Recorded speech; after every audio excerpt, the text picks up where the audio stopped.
Hello, welcome to Garden Chronicles. My name is James David, and in today's video I am continuing concerning this Adenium plant known as desert rose. My concern here is very much on this Caudex, where I have noticed that it has a very beautiful features which I actually grown them for this purpose. Most Adenium collectors, they will either grow them for the Caudex features or the flowering features. However, because of this planting and garden conditions where they do not receive strong direct sunlight, they rarely bloom, and if they do, it's not so evident, not significant as what I expect them to be. This is the very common type, more on the first generation flowers where they are not very showy. Can you see it? I think it's because the sun is actually I'm actually facing the sun, so the lighting is quite bad in this context. So let me see, we can actually see these flowers. Alright, so coming back to the main thing here. When it comes to Caudex, one of the most important things is watering. Very minimum watering. That means this is actually, I watered it yesterday, and I will not water it until I see this particular soil very dry, a little like cement dry. So in a way, about 2 weeks time. So that also after checking to see that there is no rot. Now, when it comes to Caudex, this is actually planted by seed. If you do not plant them by seed, and if you were to use cuttings to plant them, it will not form this Caudex. So these are the things that you have to watch out for. So in scenarios where some people want to have a very thick flowering, normally they'll trim off here. This is the last time that I actually trimmed off. So this is a new shoot that is actually appearing. I will normally trim once a year. So basically, like over here, I'll trim off this branch, and I'll trim off this branch, trim off this branch. Bring all these branches actually will trim off in a year's time. One of the reasons that I do that is that to actually induce flowering and for the size of this particular Caudex to grow bigger. So what I will normally do here is that I will actually repot them. I will remove this Caudex and I will plant it 1/10 of the size of this Caudex to the soil.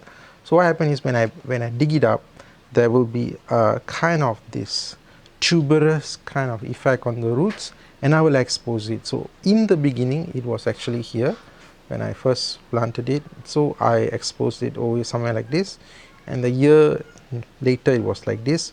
So yearly I will uproot this and replant it. So you can see all these exposed roots. These are the features that I'm actually looking for when it comes to Adenium roots. The plus point about this is that you can actually check that you will not actually have the root rot. Like my earlier videos, basically this is how I do it, so that they are actually planted above, so there is no chances of this root ball to rot. In most cases, when it comes to rainy season, a lot of this actually will start to rot because they were sitting in water for too long, and the soil medium is actually not suitable for this kind of Adenium root balls.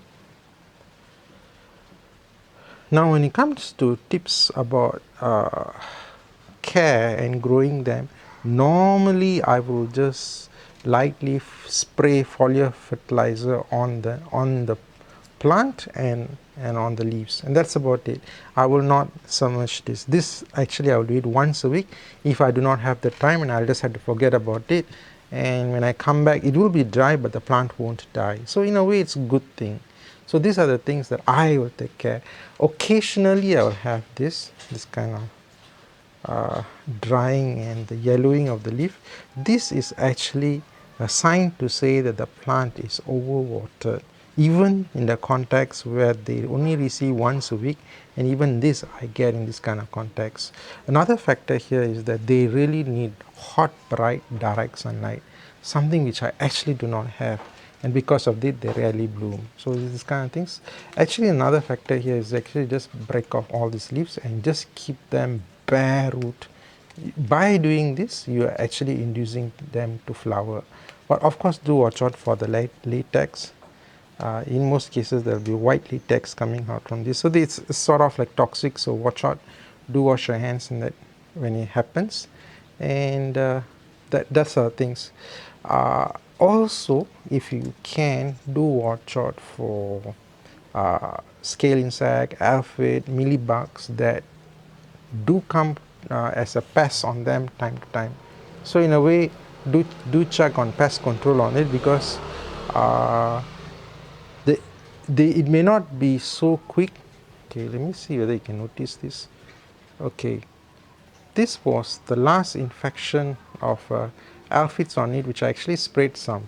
Uh, which I actually sprayed pesticide on them, and they actually gone. So it will happen like this, one whole leaf, next thing you know, the whole thing will be actually covered by them. So you have to watch out for it, especially with ants. So these are the things that you have to watch out for. Other than that, I think nothing much to worry about. Of course, time to time you will find that oleander moth will actually lay their eggs, and you will have some caterpillars feasting on their leaves. If you don't mind, you can just leave it, or if you do mind, then remove the caterpillar off with some leaves, and they will turn to pupae, and they will turn to a moth, and they will just fly away. So, but the thing here is, when it comes to Adenium, especially its desert rose, the most important thing is the root ball. If there is a rot, then 50% of this plant's lifespan might just die.